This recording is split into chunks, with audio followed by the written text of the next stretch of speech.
Selamat pagi semua.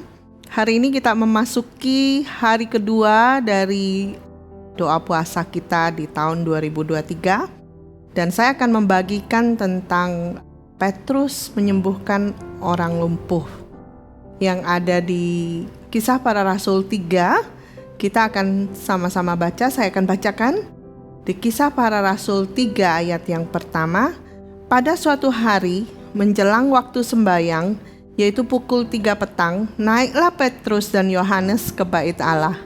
Di situ ada seorang laki-laki yang lumpuh sejak lahirnya, sehingga ia harus diusung.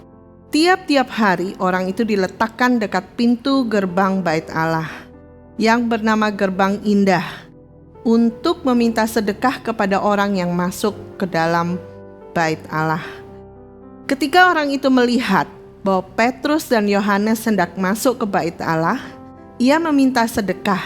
Mereka menatap dia dan Petrus berkata, "Lihatlah kepada kami." Lalu orang itu menatap mereka dengan harapan akan mendapatkan sesuatu dari mereka.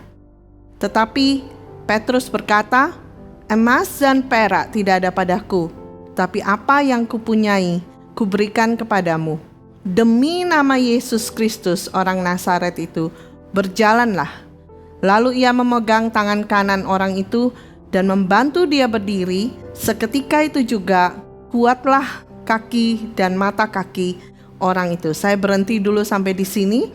Kita melihat bahwa ada satu kejadian di mana ada satu orang lumpuh yang di mana kesehariannya meminta-minta belas kasihan, berharap ada orang yang akan memberi sedikit uang atau hal untuk dia bisa melanjutkan kehidupannya.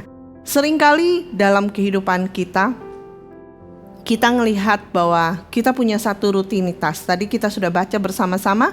Saya mau kembali ke ayat yang kedua. Dikatakan itu seorang laki-laki yang lumpuh itu sejak lahirnya, ia harus diusung, dan tiap-tiap hari orang itu diletakkan dekat pintu gerbang bait Allah. Dia diletakkan di situ, dikatakan tiap hari. Itu merupakan satu rutinitas dari orang yang lumpuh ini. Dan tanpa diketahui bahwa disadari bahwa itu seperti bagi dia itu seperti satu kehidupan yang normal bagi dia.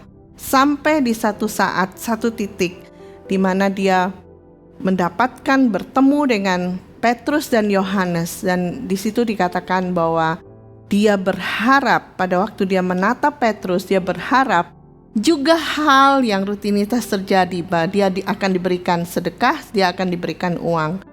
Tapi pada waktu itu kita akan konsentrasi di ayat yang ke-6. Dikatakan Petrus katakan, "Emas dan perak tidak ada padaku, tetapi apa yang kupunyai kuberikan kepadamu. Demi nama Kristus Yesus orang Nazaret itu, berjalanlah." Nah, di sini demi nama Yesus Kristus. Nah, Petrus dan Yohanes, dia mengatakan bahwa dia tidak memiliki apa yang diharapkan dari orang yang lumpuh ini, tapi dia bisa memberikan hal yang lebih besar, yaitu nama Yesus Kristus, yaitu kesembuhan yang yang orang lumpuh ini lebih membutuhkan sebenarnya daripada hanya emas dan perak. Bicara tentang nama Yesus, kita tahu bahwa nama itu diberikan, dan Tuhan Yesus katakan bahwa nama kita akan melakukan banyak hal. Dan di Yohanes katakan juga, Yohanes 14 dikatakan, "Apa juga yang kamu minta dalam namaku, aku akan melakukannya, supaya Bapa dipermuliakan dalam anak." Nah, saudara, kita tahu bahwa apapun dalam kehidupan kita punya satu nama, di mana nama ini menggambarkan satu otoritas. Nama ini diberikan kepada kita sama seperti satu surat wasiat atau surat di mana kita diberikan wewenang untuk melakukan hal-hal yang supranatural di dalam nama ini.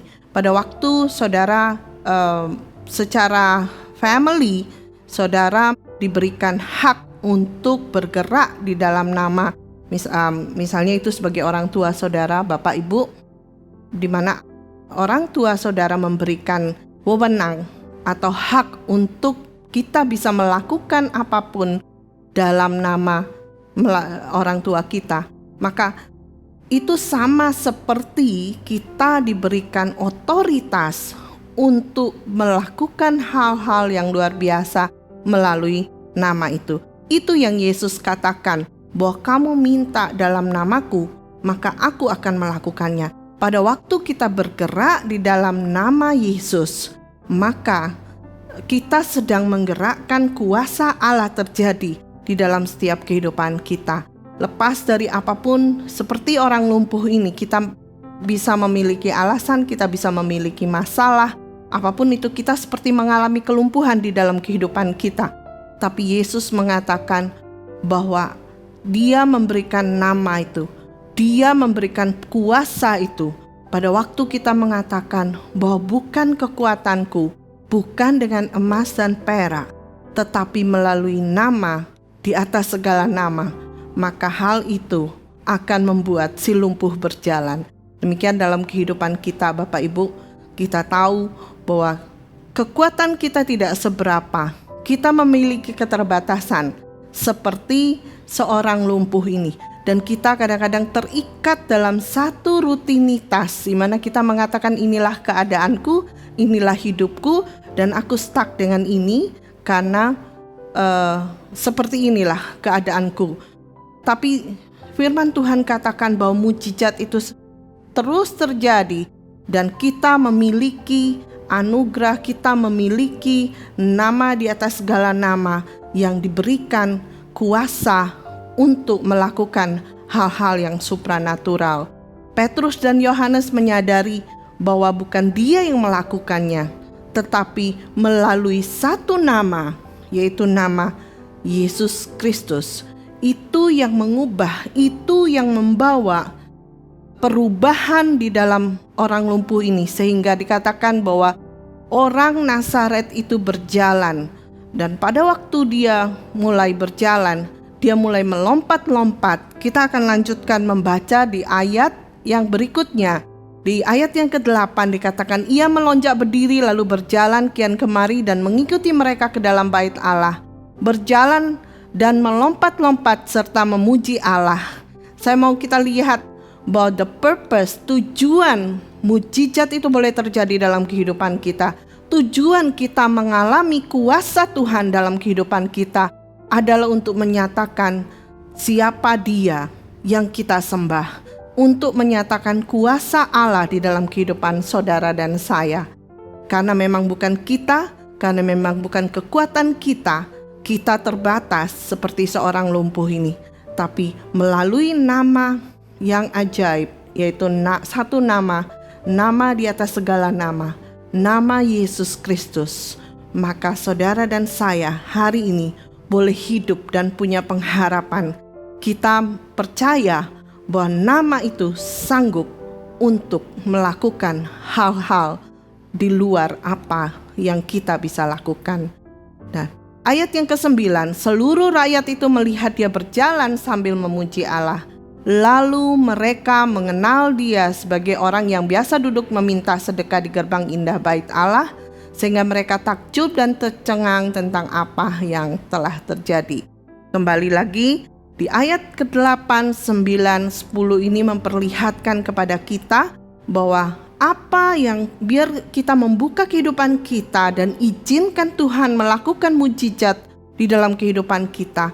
Kita berharap, kita percaya di dalam satu nama itu bahwa tidak ada hal yang mustahil. Tuhan sanggup untuk mengubah keadaan saudara dan saya, sehingga nama Tuhan dipermuliakan dan orang boleh melihat bahwa sungguh nama itu adalah nama yang ajaib. Tuhan Yesus memberkati. Mari kita berdoa. Tuhan, kami mengucap syukur untuk firman-Mu.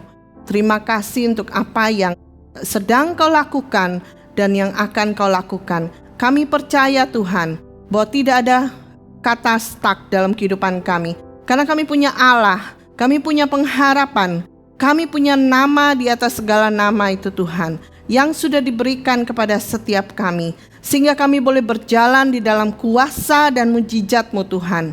Dan setiap orang boleh melihat bahwa Allah yang kami sembah yang melakukannya dalam kehidupan kami, bukan dengan kekuatan kami Tuhan, bukan dengan emas dan perak, tetapi di dalam nama Tuhan Yesus. Kami percaya Tuhan bahwa segala sesuatu yang baik boleh terjadi dalam kehidupan kami. Di dalam nama Yesus kami berdoa dan kami mengucap syukur.